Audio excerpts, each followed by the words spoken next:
Hello, everyone. Welcome back once again to our Tuesday night roundup of the weekend's football. Hopefully, you're doing well. Hopefully, your fantasy team is doing well as well. And joining me, as always, are Damo and Dom. Fellas, how we going?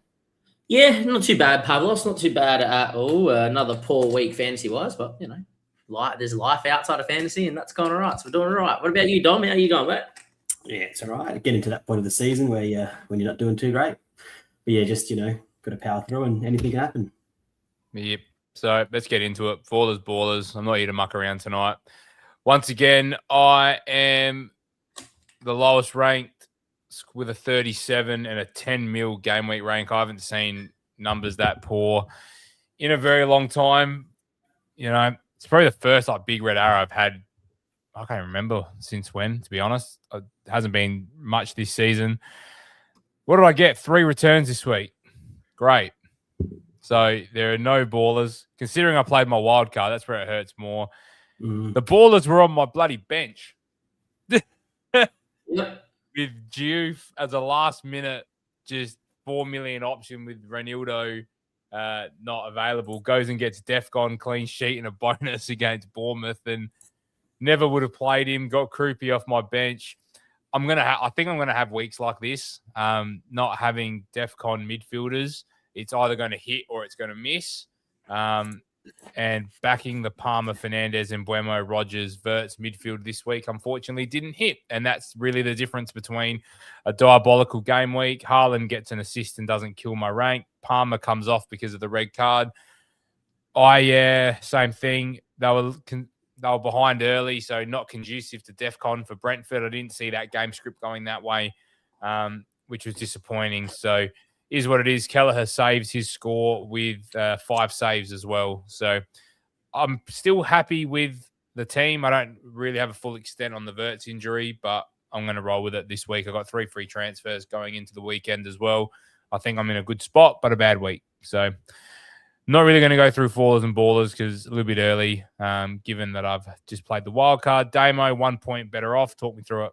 Look, it's just 3 bad weeks in a trot. Playing my wild card was a mistake. Usually, this is the time of the season where I do well, and had back-to-back bad weeks and big reds. Obviously, the fallers are Enzo, Chalobah, and Sanchez.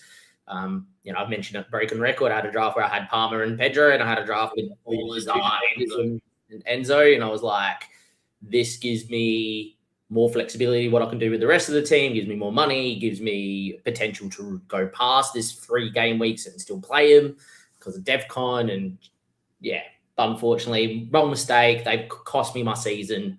Going to be very hard to get top 50k from here without taking a couple of risks now, and nailing when to play the free hit, when to play, my bench boost, when to play the triple captain. If I nail all of that, then top 50 is still around. But who knows? Other faller I'll mention is the Arsenal defence. Since a few weeks ago, again on wildcard holding them, unfortunately have just turned to a pile of cheese. Can't do much about that. They're theoretically still the best defence in the comp, but definitely looking to try and get off Timber for sure. And only have Gabriel back there. Declan Rice assist as well. Yeah, definitely. And Declan Rice is the other one. Ever since I brought him in, he's just dunked. So, mistakes all around by myself. So I'm the last faller. Only ballers I will say is Mbeumo and Senesi. Fantastic. From both of them to return. Finally, a Senesi return, which is great. Still was outdone by Hill in this game, though. I even still got captaincy wrong. I went brave. Leeds have been really poor at the back. Villa have looked decent. Went with Rogers over Haaland this week. I know you went Palmer yourself, Paul. To get nothing out of Rogers, I think I have to mention that as a faller as well. But that's my team. And I'm probably using all 5 of my free transfers this game week. Beauty. All right, Dom, back to back. Top dog. Jeez. But we're all getting red arrows. Just one obviously late decision that I made, and I think you can pick what it was. The benching of Raul Jimenez, so close to starting him, but they went away to Sunderland, and Sunderland just been locking teams down at home. Anyway, Who'd you start, Average Ryan? week. Yeah, no, I started Thiago. Back in Thiago. Back in the guy who's been scoring the goals. Of course, Anyway, you're going to back Thiago in at home. Yeah, I know. But anyway, back to Haaland again as captaincy. I already saw him scoring a goal. Considering Newcastle have been so poor. So back myself in there. I'm just trying to chase rank. Really, the fall is, you can see what it is. Obviously, Senesi clean sheet. He was close to being benched as well. So I'm glad I backed myself in there. In Capier, I think there's a DC points. Yeah, it would be. An assist. Nah, DC. Yeah, he's just been so solid for me. Because I kind of went against the Gabriel train, and I'm so glad I did. But yeah, nothing else to write home about. Beauty. Bit of a stinker week for the three of us overall. Yeah. And a bit of a stinker week, sort of game week wise as well. It was a bit of a weird one. I think there weren't really like popular players that really popped off either. I didn't feel like I missed points from anywhere. Like, did you have who scored for Chelsea? Pedro Neto? Yeah. Was it Pedro? Pedro. Oh, No, Neto Pedro to goal. Pedro. All right. Neto So assist, yeah. Pedro is probably the big one, not owning again. But I didn't feel like I watched the weekend and sort of actually I lost a head-to-head matchup because I was versing Nico O'Reilly. Like, you saw how bad my team was. He almost beat my team. He's almost scored half my score by himself. Yeah. But there weren't like popular players that popped off this week, and you're going to notice that through the games. Like Villa Leeds, really, I don't know. I've brought in Rodgers. I don't know what to make of Villa at the moment. I said last week, if I'm going any Aston Villa, it is still Morgan Rodgers. I think there's going to be a run at some point where hopefully they get knocked out of Europe. Like, I really don't want Emery to go deep in Europe. Like, they need to consolidate in the league. And if this Villa team can play one game a week, I think they're going to be all right. But whilst they're playing multiples, I think there's going to be some concern over them. Nice to see Tammy Abraham come in and score as well. Damo, you've been talking him up quite a bit lately. So maybe there's a world where Watkins hits the bench for a little bit and there's some competition up front in this side. Quickly on Leeds, I'm really happy with the Rodon pick. I might have to consider him a little bit more. I think Aya was a bit hard done by. He did come off late-ish as well. It wasn't an injury. They just went three at the back and went chasing a goal. So I don't think Brentford are going to do that too often either. So I think my sort of back four plus Diouf are really set. In this sort of 3-5-2 structure, I just need to figure out what the matchups are. Do you actually play the harder matchups with these kind of defenders and bank the DC over the clean sheet potentially? That might be something to think about. But Leeds, again, I'm not looking anywhere else other than a Joe Rodon. Any other thoughts on this one before we move on? Not really. Like, Calvert-Lewin started, and if you need that cheap third striker on, bench boost and the right fixture, I think he's perfectly fine from Leeds. I think, look, Stack obviously scores his wonderful free kick. We've talked about Stack at different points this year where he gets DC and he knows how to hit a ball, and then he goes and gets dropped randomly. I wouldn't knee-jerk for him on your bench boost. The reason why I'm thinking is I could play the bench boost this week, maybe, depending on my transfers and injuries and stuff. But I don't think Stack's one to go out for, but I think Calvert-Lewin's still a viable option for those that might need that third playing striker on their bench boost. Yeah, don't hate it. And if you are watching along, make sure you do like, comment, subscribe. It does help us push the videos out, and we are still sitting at 199 subs. So if you want to be the lucky 200 subscriber, that is yours for the taking. Now, Brentford-Brighton. Very frustrating. Brentford have this kind of random game in them, as do Brighton. So it was kind of ironic that they played each other. As a double, actually, I'm a triple Brentford owner now. I'm not looking too much into this. I think it can happen easily. I think they sort of went behind relatively early, and it sort of flipped the script. Teams like this, they are going to throw in the odd random stinker. I'd expect Brentford to bounce back pretty well. They're only playing one game a week as well at the moment, I think, with maybe the exception of the odd FA Cup game that could pop up at some point. I just think the best three right now to own, like Dango, is a decent option. Interesting to see that it was Vandenberg alongside Aya instead of Collins. I think I want to see that settle down. I think Collins is coming back from injury, though, at the moment. So once it's Collins and Aya back together, I think this is going to be good. There was also no Michael Coyote. So, you're talking 2 changes to that back 4. So, yeah, wouldn't worry. Yeah, wouldn't worry. And if it's Brighton, I just do not want to go near Brighton whatsoever. They're just so inconsistent. They do a bit of everything, and I would not really look at anyone there. Thoughts, boys? Yep, definitely agree. I think that's pretty good. Dom, take us away. Do I have to? Yep. Same Chelsea, different week, really. Can't hold a lead. Red cards. Look good. What's going on with all these red cards? Just ill-discipline, just stupidity. If we had like a solid back 4, we'd probably be competing for the title.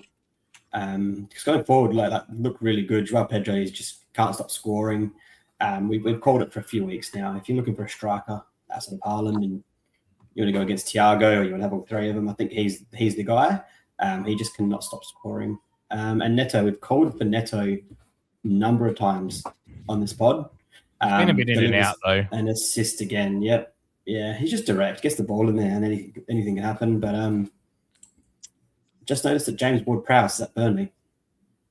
Yeah, he went in January. Yep. It's a funny one, but yeah. Anyway, I think Enzo's done. His role's pretty much done. Palmer still looks good. Red card, you can't look too much into it when it's a red card, but I think Pedro's the guy at Chelsea. I think Palmer's a good shout now that the games are a bit tougher. I know he's feasted on some of these shit teams. He loves the big game, though, yeah. He loves a big game, but in those big games, there's going to be a bit more space, I think, for Chelsea to actually be direct into, and that allows him to just sit in those pockets. Did Cucurella play? No. I feel that when Cucurella plays down that left side and they really invert that left winger, that Palmer gets on the end of things, arriving in the box because Cucurella plays like a winger. And I feel like when he's not in the side, you lose a little bit going the other way. So it looks like did Malay? Oh, no, Sarr must have come on late because he hasn't been at the club. He's just come back. It must have been Haddo that started potentially at left back maybe. But I think so, yeah. I feel like you lose a little bit without Cucurella there at left back. Burnley, I wouldn't look anywhere near Burnley assets. James Ward-Prowse is there now and whipping in crosses and set pieces and you name it, but I wouldn't be going there. All but done. Yeah, they're all but done. Damo, do you want to fire us away West Ham Bournemouth, or have you got anything to add on Chelsea Burnley? No, nothing to add on Chelsea Burnley. West Ham Bournemouth, interesting game, I actually found from a fantasy perspective. Crazy 0-0. Yeah, West Ham, how on earth they have not scored, because I think they put up something like 3 XG, is ridiculous. But yeah, I thought in terms of a game, it was actually quite interesting to watch from a fantasy perspective. We all were watching Hill. I'm thinking about bringing him in this week. I know that you have looked into him, Paul, plenty of times, and a lot of us have looked into Hill. He just looks so nailed and just so good. I really wish that I didn't have Senesi so I could have Hill. Spoiler, I'm thinking of having both with their fixture run coming up. But I thought he was good. Senesi, again, looked like old. Another start for Krupi, and I thought Krupi looked okay and looked dangerous in periods of this game too. And yeah, I think Krupi long-term will start most games. I'm just worried that when I pull my bench boost, it'll be the one where he gets benched and plays 20. There's no guarantee of minutes, but I think he's the best cheap striker still. Unless you're like a wild card, you want to lock up Calvert-Lewin, why I mentioned him earlier.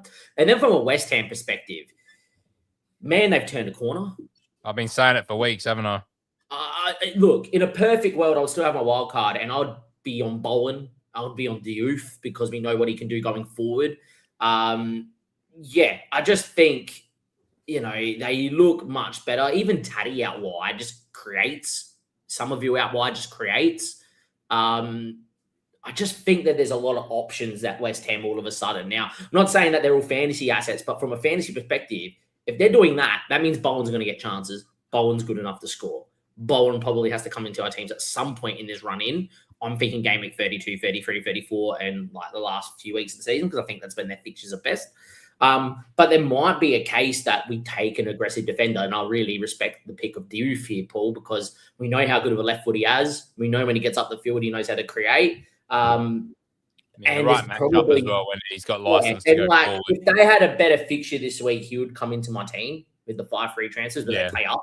So I can't, because if I do want a bench boost this week and it could be a good week for me to bench boost, I would not go with Diouf. I would go with Diouf, but if I need to play him this week on the bench, then I can't. Yeah, not against Liverpool. No, but I really think that West Ham has some potential. And I thought from a fantasy game, this game would be very interesting. And even though it finished 0-0, I think for us watching from a fantasy perspective, this was an excellent game to give us plenty of information. Bournemouth still capable of defensively solid, still have good moving forward assets. And West Ham, I think, have turned a corner and will probably be safe this season, I would say. Yeah. And that's why I've backed in Diouf in the end on my wild card, just because at 4 million, if West Ham are fighting for survival, he seems like the kind of player that can help get them over the line. So not that I'm going to play him every week. I think I've only highlighted 2 or 3 games where he could potentially come in as part of that back 3 rotation. But, he's a great enabler at 4 mil. So I've got 3 4 million or below defenders in my current side. It feels a bit weird, but, I'm talking Rodon at 3.9, Hill at 4, and Diouf at 4.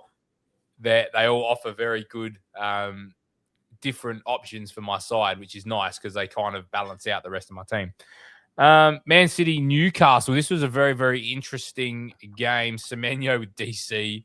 So when he doesn't get an attacking return, he finds a way still to tick the points over, which is frustrating considering I just sold him. Bowen, by the way, in the previous Bowen got a DC as well. And actually, Alex Scott's an interesting one to talk about as well, just as a DC merchant who has a little bit of attacking potential. Yep. Nice that the clean sheet for City got wiped early as well. That's always nice considering I don't own any defenders from Man City, but the O'Reilly 17 point, he looks bloody brilliant playing in that centre mid role as well. He's looked good the last couple of weeks. He's just a great footballer. Newcastle, I want to get your guys' thoughts on Newcastle because I've kind of been off of them lately. I think, Dom, you sort of are off them. Damo, you thought they were a bit of a better side. So we're kind of split. I'm kind of on the fence, and then you guys are kind of either side of the fence. You go first, Dom. They're just so funny this year. I feel like in previous years, they've been such a solid team to target assets, especially defensively. I mean, I've got Tior, who's been extremely solid, pops up with goals, DCs. But I would love to have an attacker. I would love, I don't know, they're just so funny. None of them are nailed. That's the problem. They're nailed. None of them are nailed. Like great players. The Wissa, Baltimore situation. Who started? No, Gordon was through the middle, wasn't he? Oh, yeah, Gordon, I think, was through the middle. I have a look now. You guys keep talking. Yeah. But yeah, and now they've got Champions League, which we haven't had previously years. I mean, past few years we have, but it was Gordon through the middle. Weird. And then apparently it was Voltamata, Ramsey, Tonali. So Ramsey must have been on the left with Alanga, then Willock, Voltamata, Tonali. Yeah, I think Voltamata played deeper, like Gordon rotating 9-10. But if you looked at the heat maps, I think Voltamata was dropping in a lot deeper. So I'll bring him up. This is actually very interesting. So yeah, I don't know how I feel about them. I'll rather Tior. He's shown that he can hit DC. He's got he's the one you'd keep. Mm-hmm. Look, I think they're a lot better team than what their results suggest. Just from an eye test, they always just seem to be in every game, and they always seem to have a little bit of fight in them. And I know they didn't get a result here, but they look multiple times they're going to get back to level here. And I think a team that has that sort of belief and has that little bit in them have potential to be a good fantasy team too. I think you have to pick and choose your assets though. When Bruno was fit back a couple months ago, easy pick. Had roots the points, off he goes, and Bruno Guimaraes. That was fine. When Voltamata first joined the club was probably the best time to get on him. I obviously was stuck with him for a little bit, which kind of forced while I'm in this weird position playing my wild card earlier. But I feel like there's potential at Newcastle. I just think the potential's at the back. I think the potential is in, an attacking fullback in Hall, Trippier, if he can find previous form, or you go with the Burn, Tior, DC merchant that can do something from set pieces. I'll go Tior over that. I just think that there's enough about them, and their fixture run moving forward is not bad. So it's Everton at home, and Everton haven't been the same in a while. right? Then it's United at home, whatever that game's going to be. I actually think Newcastle in big games actually do quite well. Again, this was a very tight, tense game that could have been 2-2 easily, right? Then they got Chelsea away, whatever. I don't know with Chelsea what Chelsea team's going to rock up, so who knows? Sunderland at home's a good fixture. Palace away, who knows what Palace are going to be like. Bournemouth at home's a decent fixture. And then in 34, they have Arsenal. So during this period of blanks and doubles, etc., they have some good fixtures. And I really think that, picking one up now, especially if it's like for an Arsenal defender and having Tior who will play Sunderland at home in 31 when Arsenal blank in the cup final, it kind of makes some sense from a fantasy perspective. But yeah, I don't know. They're an interesting team, but I think they're better than what most people are making out. What the graph is telling me here is I think Jacob Ramsey may have started on the left, and then when there were subs made, he may have come inside, which is why the graph looks a bit weird, because that looks like no one played on the left wing. So I'd assume it was Ramsey, and then they might have brought Harvey Barnes on or something, and then he shifted inside, and I don't know who came off. So you can see, though, Voltemata's name is here below Sandro Tonali. So he was extremely deep, always in those defensive mid. Maybe it was to do a roll on Rodri, potentially. I don't know. I've got one more thing I want to show on this game before we move on. I want you to tell me what you noticed when this loads in now. What's the first thing you noticed? There's two things.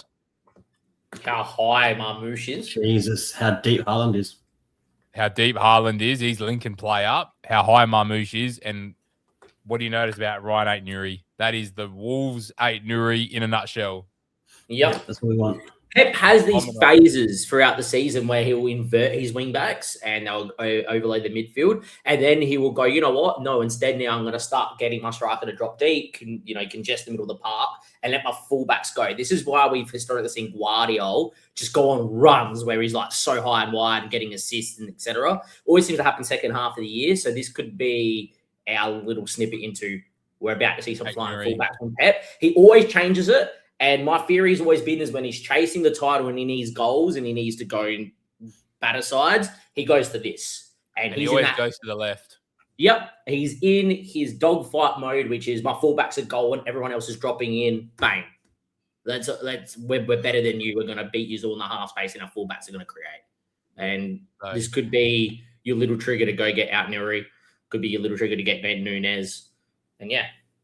Yeah, I think Ait-Nouri could be the one, I think, being the left back in that system. So just something to consider. I think, City has a big win for them too. So let's move on. Palace Wolves, Dean Henderson, huge game. Saves penalty, keeps clean sheet, 3 bonus.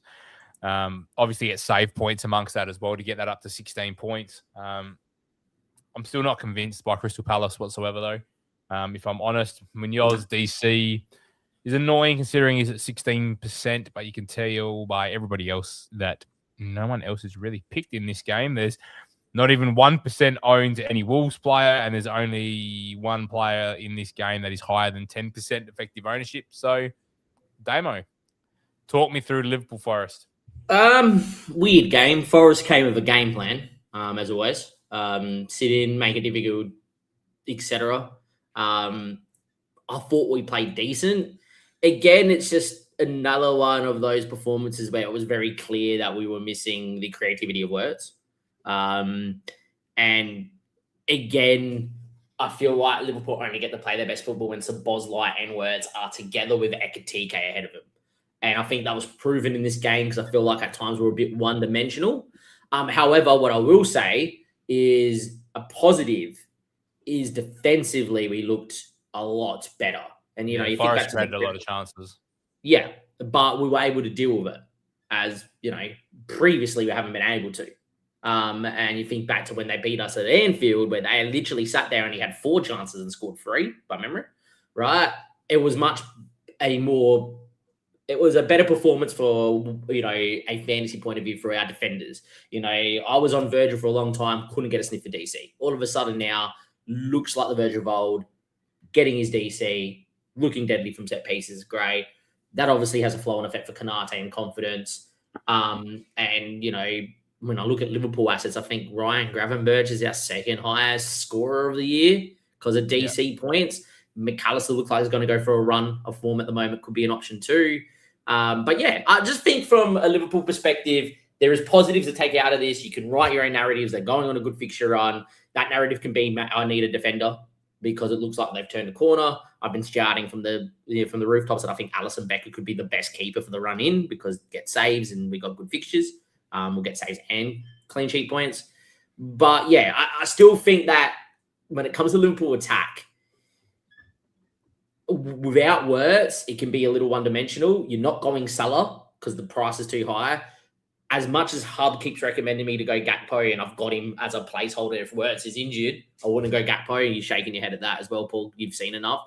So I think the only option is Ekatike or Florian Wirtz. And if Wirtz is out and you have to make the move this week, which I might be forced to do if I want to bench boost this game week, I might have to pick up Szoboszlai or Mac 10 and just know that it's going to be a lot of 2-2-2, 8, 2-2-2-2, because they're not like as DC merchants as Ryan Gravenberch, but Gravenberch has no forward thinking.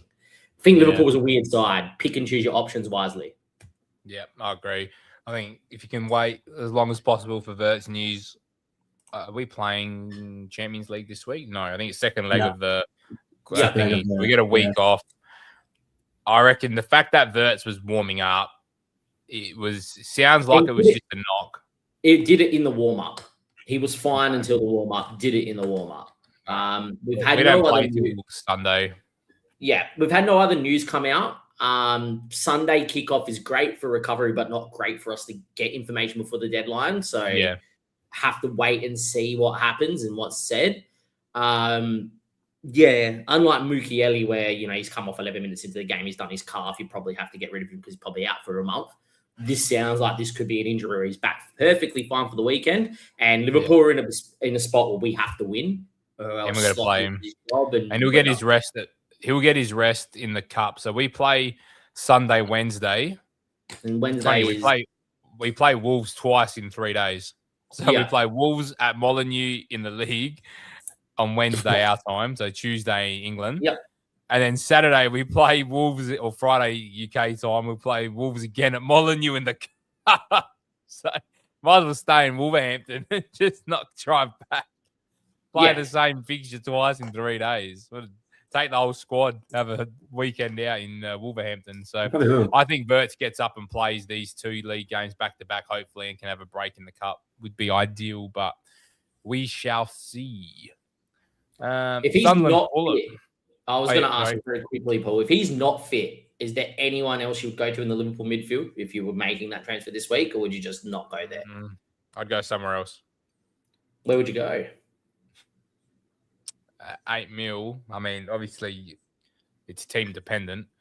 If you don't have an Mbeumo, if you don't have Bruno, if you don't have, I sold Semenyo. I didn't love it. I think there's good options in that 7 million price bracket away from Liverpool. I think there's plenty of options, and you just take the one you don't own practically. For the people listening, that's sort of where I sit. I don't think you have to chase a Liverpool asset because of the fixtures, because I only think there's a couple of Liverpool assets that are going to consistently return. Yeah, personally, that's where I sit. So, Sunderland, Fulham. I mean, Fulham just pull random results out of their asses sometimes too. So, I don't know. Is it the fact that Sunderland without Xhaka? I mean, Xhaka did play off the bench. I think there's a world where Sunderland maybe slowed down a little bit. They're safe. They're not going to get relegated. Their players are probably absolutely cooked. It's probably been an emotional season for them as well, and maybe they sort of limp their way over the line this year, and maybe Sunderland becomes a bit more of a target fixture for us. Whereas Fulham, you've got some players like Wilson who are playing for a contract next season somewhere else. I think in the next couple of weeks, Fulham turn into one of those teams that aren't playing for much either. I think they'll drop out of the Europe sort of charge, and they'll be one of those mid-table sides that you don't really want. But Wilson with DC and an assist, if you're going to pick a cheap attacking midfielder, it's probably him, because he's going to do everything possible to, say to other Premier League teams, hey, these are the numbers I pulled at Fulham, pay me and I'll come to you, and that'll be that, because it does not sound like he's going to hang around at Fulham after this season. So very, very interesting situation that Harry Wilson finds himself in. Who wants to take on the North London derby? Target Spurs and target them now. They are cooked. I am going to make the prediction they're down this year. That would be insane. Currently, they're a 5% chance, but they're only a few points off, and they don't have an easy run. Yeah, and they don't have the way I see it is West Ham have to get out. They're playing too well, right? And when you look at West Ham are a team that their players have they've used to been down there. They got a bit of dog in them. Spurs are just a bunch of prima donnas. I also don't rate the manager. Tudor at Juve played some awful football in the Serie A, and so I think this is a very weird, again, another weird appointment from Spurs. I think the players are just demotivated. I think the players just couldn't believe Ange left, to be honest. But yeah, when I look at the teams that are in the relegation zone, Burnley are gone. They're done, right? Yeah, you're playing for one spot. Yeah, Wolves are done, right? West Ham need to get out. Forest are right behind Spurs on 92 points, and then there's Spurs. I think Spurs will be like, oh, we're going to be safe. It will be okay. They'll lose a lot of games. And I think Forest will dig their heels in and get random results. West Ham will be finishing 16th, 15th. Because I also think Leeds will get drawn into this a little bit too. So I really think that Spurs could be the team. I don't think Leeds won't get drawn into it. 31 points. If they don't go and get another few, I think you need about 35 to be safe. Leeds should be safe. Leeds at home will get those points. I just don't see Spurs getting to 35 points. And I see Forest in the world getting to around 35, and I see West Ham getting to 35 for sure. Yeah, I've probably got my eye on Spurs at the moment too, to be fair. I think Forest showed a bit under Vitor Pereira again to manage a proven track record, sorted Wolves out last season. If I'm Tottenham, I'm worried. I'm very worried about potentially going down with that big shiny stadium in the Championship. From an Arsenal perspective, though, fellas, what stood out for you guys? They bounced back well, but will they have the legs to keep going through the They got the best squad in the league. Yeah, they got depth, yeah. Gyökeres seems to find his form. It's hard to go back. Spurs are so bad. I think Eze just needs to be the number 10. Yeah. He needs a run of games playing minimum 80 minutes. It's stupid that you spend all this money. I know he's popped off twice against Tottenham, but the guy's barely had a consistent run in the Premier League as well. I know your captain's Martin Odegaard, and it's a hard decision, but Eze just is so much a better footballer. Let him and Saka develop a relationship down the right-hand side. Let him be free on the ball. And that's the type of midfielder that Gyökeres needs behind him as well. Gyökeres needs quality service to put the balls in the channels, because Gyökeres isn't a stand and bounce off me type striker. He needs players around him too. So, I just can't believe that Eze is just not a set and forget number 10 in this side. I know Kai Havertz is fit as well, so maybe the issue is that Arteta's got too many players to play, and that's the concern, is there's too many options to rotate with and they lose a bit of consistency. I think now it's pick your best 14 players and let them roll until someone's injured now, and rotate in other competitions, because they're in a final for the Carabao Cup. It's still early in the FA Cup. I think there's other opportunities to rotate than Premier League. So we'll see what Arsenal do, but I'm not really looking to buy anyone. I only own a Gabriel at the moment, but if someone pops up like an Eze, then I will consider it, I think. And Man United Everton, very interesting game. And Mbeumo once again with a attacking return, which is always nice.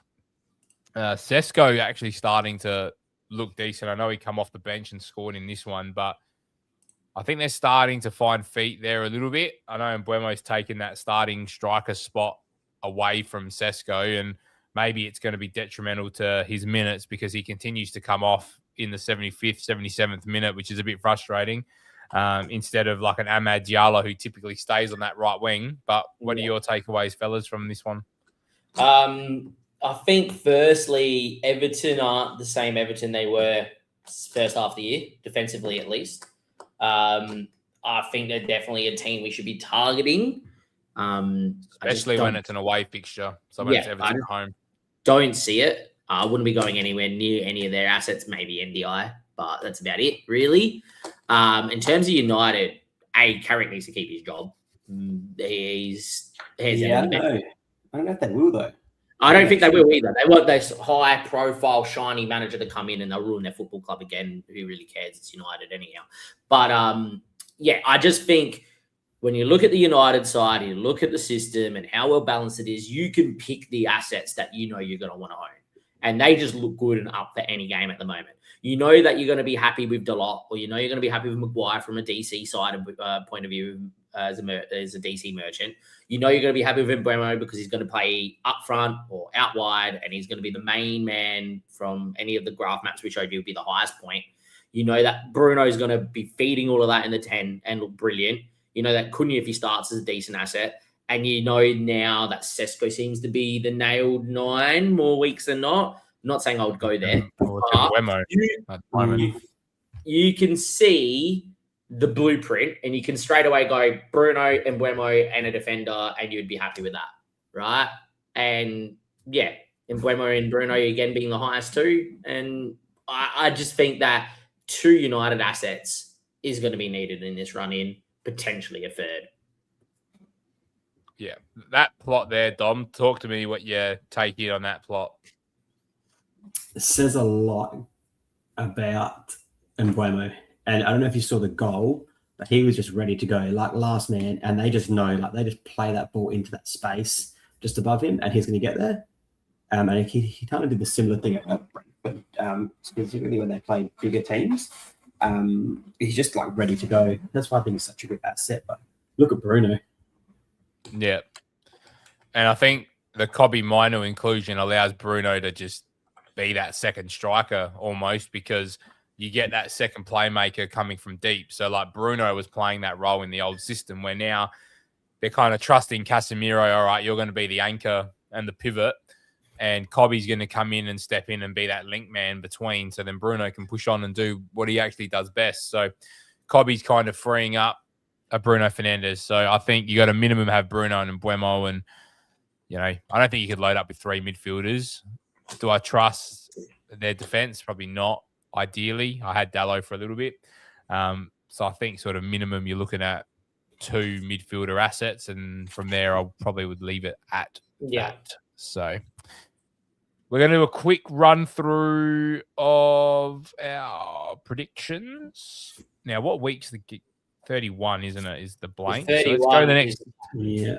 So we're going to look very short term. We're going to look the next 3 weeks. Yeah, because I was just looking at projections on the side screen and some menus on like page 4 because of the blanks and stuff. Yeah. So we're going to go the next 3 weeks, and I've got it down to 11. Let's go to 12 mil, because I don't think that changes a whole lot. Over the next 3 weeks, Damo, talk to me about option number 1. Think he's great if starts, and I think he will. I think Liverpool are just in this stage now where they know that every game in the Prem's a cup final to make Champions League next year. So I think he is hands down the best striker to own at the moment if you can get to him and if you can afford him. And put it this way, I'm trying to work a way where I can potentially play with 3 strikers to get him in. I think for 2 million less and penalties, I much prefer the next option here, Thiago. They're both predicted 18.4 points. I went this option for that same reason. The fixtures are quite similar. You're talking Liverpool play 3 relegation, potential teams, and then Brentford play 2, and they get Bournemouth in that. I think Thiago at 7.1 is still good value. Bruno's Bruno. We don't need to talk about him. Declan Rice, I think he's forever going to be on this list with potential DC and assist threat. But again, Chelsea, Brighton, Everton, it's not the worst fixtures, but I probably wouldn't go there. Gabriel's Gabriel. And then it is Semenyo at 16.3. Again, minutes is the consideration here. FA Cup's around the corner. Carabao Cup finals around the corner. Champions League, round of 16 around the corner. I think there's going to be a point where Semenyo starts to get rotated with Cherki and Foden. So buy and beware. Cole Palmer, Dom, I want your thoughts here. Arsenal away, Villa away, Newcastle at home. Thoughts on Palmer? Great stretch of games with Champions League thrown in that. Would I pick? Is that such a hard price point to get to? If you're wild carding, I don't know. So Personally, I made no. this decision last week, and I've gone yes because I I want would if I was talismanic wild carding. players. If I was wild Yeah. carding, yes. Because If you're I looking wasn't, longer no. term than the next 3 Yeah. weeks as well. But Yeah. I looked at it as I get Chelsea's number 10 penalty taker. Obviously, the risk I've taken is the fitness. Does he get through the games? I just think now the priority for Chelsea is re-qualifying for the Champions League next season. Yeah. I don't think there's going to be an eye on winning it this year. Does he get rested in the Champions League? Probably not. If things aren't going their way, though, I think he comes off. I think in these kind of bigger games for Cole Palmer, as I said before, I think he is going to find a way to get a goal or assist. He's going to be involved. Chelsea are going to score more than one goal in these games. So I'm fine owning him. I'm not going to captain him at all, but he is in my midfield, and I'm very happy about it. And Buemo, I don't think we need to talk about him too much. Interesting 3 games before game week 31, Palace, Newcastle, Aston Villa. I really like the Mark Gahey look. I was trying to get him in last week. I just couldn't navigate it with the blank in 31. So, like, from 32, I'm keen to try and get him in. I probably don't have the money because I've spent so much in my midfield. But I think if you've got 5.2 million for a defender, I think he's fantastic. I think City are going to keep a lot of clean sheets between now and the end of the season. And he's going to be a lock at right centre-back in this system, I think. I think the Vardiol Diaz they're going to fight for that left centre-back slot, and away they go. Damo, you've spoken a lot about Verge. Yep. I think he's pretty good for the foreseeable next few weeks, at least, plus, I reckon, to game week 38. O'Reilly's an interesting one. So, position change, it counts as a defender, which is interesting. I actually think his DC could be better playing as a centre midfielder because they're more likely to recover the ball higher up the pitch and him be involved in that. And he then also gets the 6 or 4 for the clean sheet if they keep it. So if he's going to keep playing as this centre mid, it actually might be a better fantasy role for him than playing fullback. What are our thoughts on O'Reilly? I agree. I'm just worried about Pep Roulette. Me and Dom got burnt by this when he was going on that amazing run, and it just got dropped and didn't look like playing ever again. So beware. I think for people that don't have or play their wild card, be careful picking up these city assets, and then like 31 comes around. It's like, do you want to burn your free hit in 31, or do you want to pick up some assets that will play in 31? And, you know, with the Wirtz injury, I might be forced to get Semenyo for the next few weeks and then know that I'm only got 10 players in game week 31. So, yeah, I think, like, for myself, if I had to pick between, like, Mickey 4, Newcastle and Nick O'Reilly, I probably have to choose the Newcastle asset just because of the playability in game week 31. But, I think if you've got a wild card and you can be really aggressive, he's a good shout. For 0.2 million more, I think I'd rather just the locked asset in Mark Gahey as well. Gakpo would not touch at all. Adley is an interesting one because he's actually been playing really, really well for Bournemouth, and I think he's been quite undervalued at 5.4 mil. But again, Tavernier's coming back, and I think Bournemouth are going to have a lot of rotation. Malik Chow, same thing. I don't know. I don't love it. I think we get to this kind of range, and I'm a bit like, nothing stands out over the next 3 weeks. Like, they've got Wirtz at 67 minutes against West Ham and then back ready to go for 29:30. They're just projections. There's been no news yet. We haven't heard anything about Florian Wirtz. And honestly, even at 70 minutes against West Ham, I'd still probably play that anyway. So I'm happy enough with that, fellas. Let's do a bit of a whip around the table and go through our plans for this week and answer any questions in the chat. So if you are in the chat, get those questions in that we can answer this week. This is my current setup as it stands. So Kelleher, Gabriel, Ayer, and Hill with Chelsea home, Burnley away, Sunderland at home. Then it's Palmer, Arsenal away, which Arsenal away looks scary on paper, but Arsenal conceding goals for fun. I think there's going to be goals in this game as well. And Buemo and Bruno both with Palace at home. Again, I think there's going to be goals in this one. With Rodgers playing Wolves, God knows what's going to happen in that one. That could be a 3-0 or a 1-0 or a 1-1. This could be anything with Aston Villa. Vert starts for me because I kind of feel like it's start or nothing. I don't think he's going to come off the bench for a cameo. So I'm going to take the risk of Florian Wirtz starting. with Krupi as my first sub against Sunderland, and it's Thiago and Haaland both playing Burnley and Leeds away. So I think I'm in a good spot this week. Hopefully we can rectify some of that red arrow. Interesting question from Jackie. What defender would you buy this week, not VVD? It's hard. Hill, Senesi. Gahey. No, because you got the blank in 31, though. That's true. Hill, I think it's Hill. Mickey 4.1. 4K.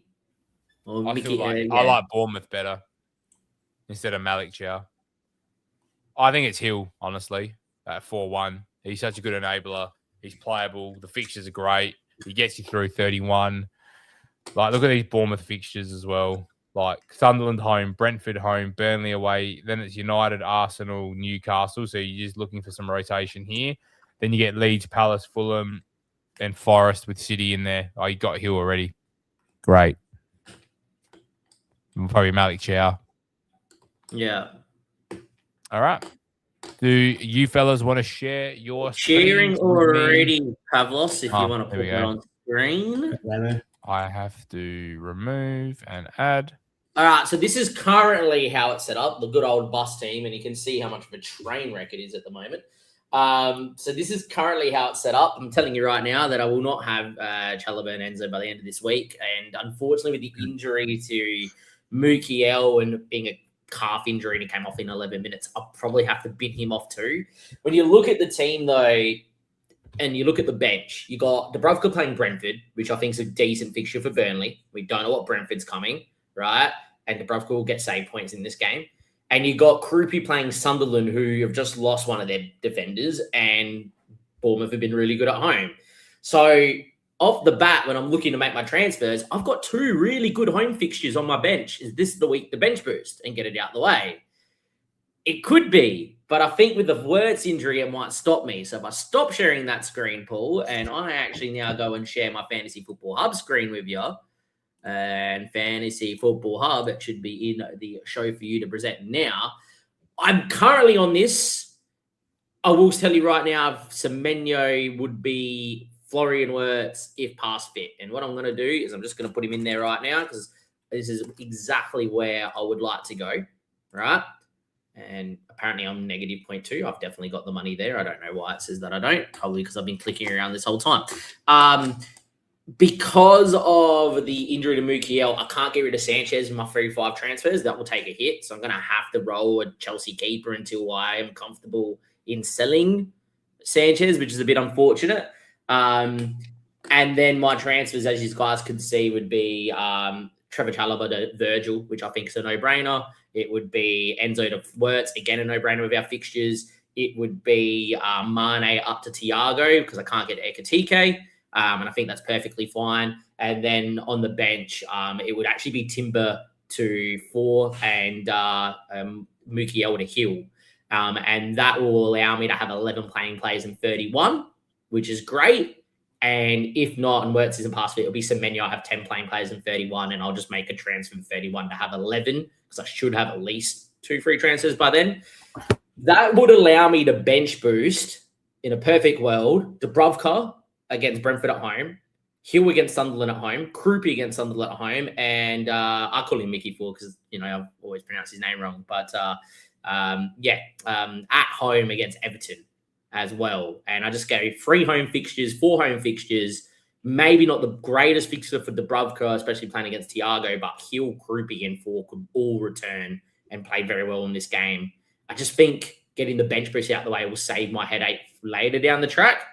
But depends on Wirtz. I think if Wirtz is past, he's not fit, he's out for a couple of weeks, I won't be bench boosting, and unfortunately I'm just going to have to bench boost at a later time. But yeah, I just think that Dubravka and Krupi both being at home this week sets me up for 5 transfers, 2 home fixtures on the bench. I would bench boost with that. What are your thoughts? Go for it, Dom. Sounds great. So, obviously, it's so far ahead and so much can go right or wrong, but in theory, it works. And I do like that team.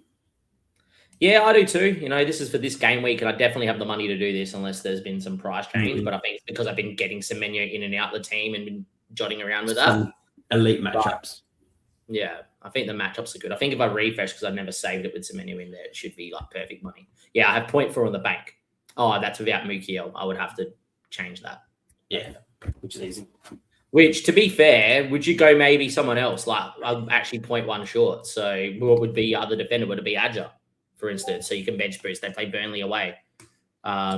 Maybe, maybe not. I don't know.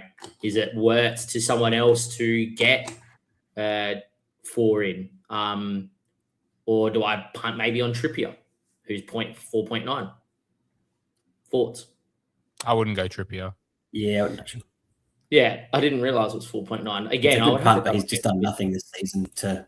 I have to double check that with that. It says I have 2.8 mil, so that's very odd. But anyhow, Fantasy Football Hub might be out here, but I thought I had the money. But apparently to that now I'm -1. But there's other defenders. I could even go Anderson. They play Spurs this week. Anderson at home will get DC, and they've got West Ham the next week. Play him if I want. So you could even do that and still have 0.4 in the bank. And even then, my bench boost would be Dubravka at home to Brentford, Hill and Krupi at home to Sunderland, and Anderson at home to Spurs, who've been woeful. Hmm. Don't have to bench boost. I'm not a big fan of Anderson, if I'm honest. I just don't think Fulham are keeping enough clean sheets to make it worthwhile, personally. Yeah. I could also just roll that transfer and not bench boost this week as well, which is definitely an option too.